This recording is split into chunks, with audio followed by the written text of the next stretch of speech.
All right, so this is an overview of the Spring Break packet.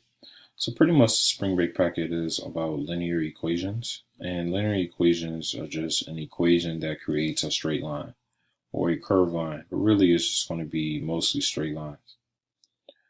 So when you're talking about linear equations, you always want to remember that a linear equation has two things.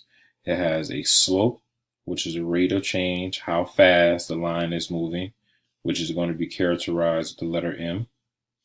And then it has a y-intercept, which is the point where the line intersects on the y-axis.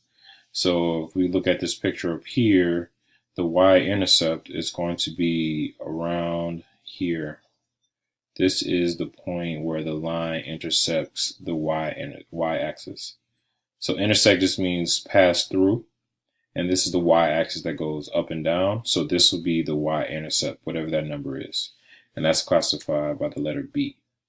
And to summarize it all up, the equation of a line or the equation of a linear equation is always going to be y equals m, which is the slope, the rate of change, how fast, x plus b, which is the point where the line intersects the on a y-axis. And additionally, before we leave, an equation is always can have a solution or have no solution. The solution is going to be what these 2 points are.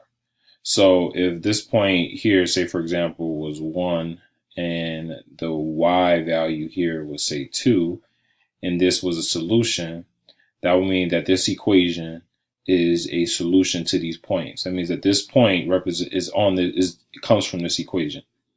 If it was not a solution, that means that this point will not represent this equation.